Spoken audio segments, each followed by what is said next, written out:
Señoritas, muy buen día. En esta semana nosotros hablaremos acerca de los Incoterms.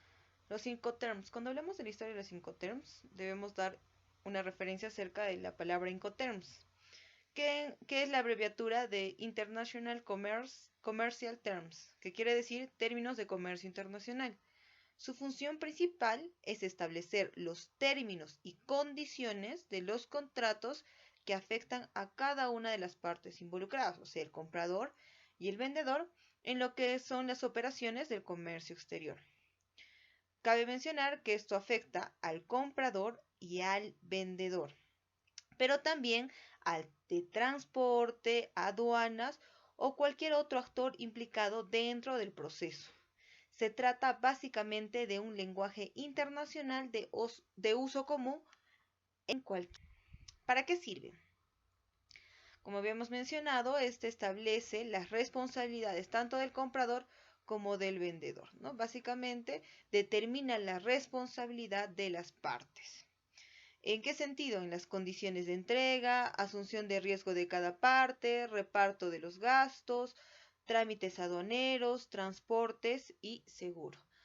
Cabe mencionar que los Incoterms, como decíamos, es un tipo de contrato, ¿no? Donde se establece la responsabilidad tanto del comprador como del vendedor. En un mercado internacional, eh, donde intervienen dos o más países, no se puede utilizar una legislación nacional para poder regular. En ese sentido, se utiliza estas herramientas como son los Incoterms, que son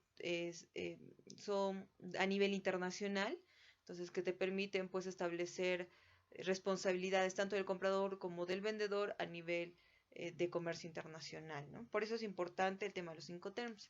Los que manejábamos hasta el anterior año eran los Incoterms 2010. En la actualidad ya tenemos lo ha sufrido algunos cambios, va cambiando según el paso del tiempo. Habían los Incoterms 2000, que tenía el DAF, el DS, el DEC y el DDU, que han sido reemplazadas por el DAT y el DAP. Y ahora los Incoterms 2020, que son los que se rigen para este año, mantiene los 11 Incoterms, reemplazándose el DAT por el DPU, ¿no? Los Incoterms vigentes son estos 11, ¿ya?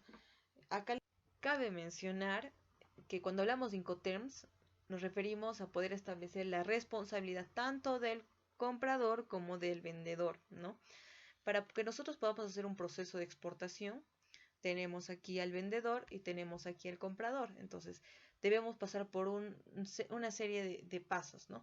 Por ejemplo, el vendedor pasa por aduanas exportador, pasa por transporte, terminal, carga, el modo de transporte, descarga, terminal, entrega, aduanas importador y recién llega al comprador de importador. Entonces, como es todo ese proceso, entonces es importante establecer dónde termina y la responsabilidad de una parte y comienza la responsabilidad de la otra parte.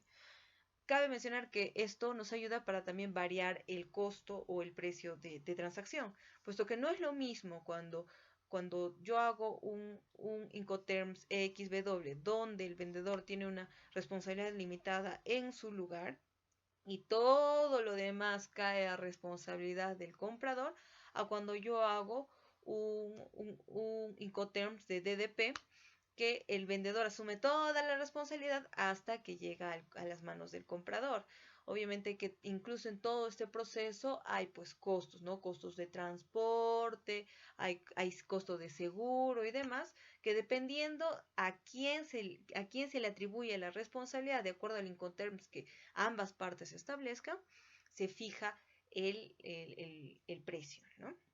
Entonces, ahí también, aquí podemos observar que existe, en el caso de los transportes multimodales, o sea, ya sea marítimo, aéreo, terrestre, se puede utilizar todos esos Incoterms, pero en el caso del marítimo solamente se utiliza FAS, FOT, CFR y SIP, ¿ya?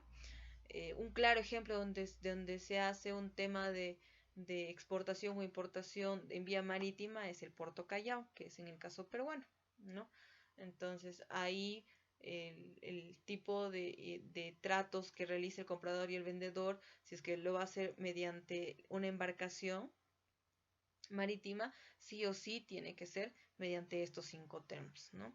Esto nos ayuda porque los Incoterms establecen esa responsabilidad y así no tengan problemas más adelante si es que hubiera algún contratiempo, ¿no?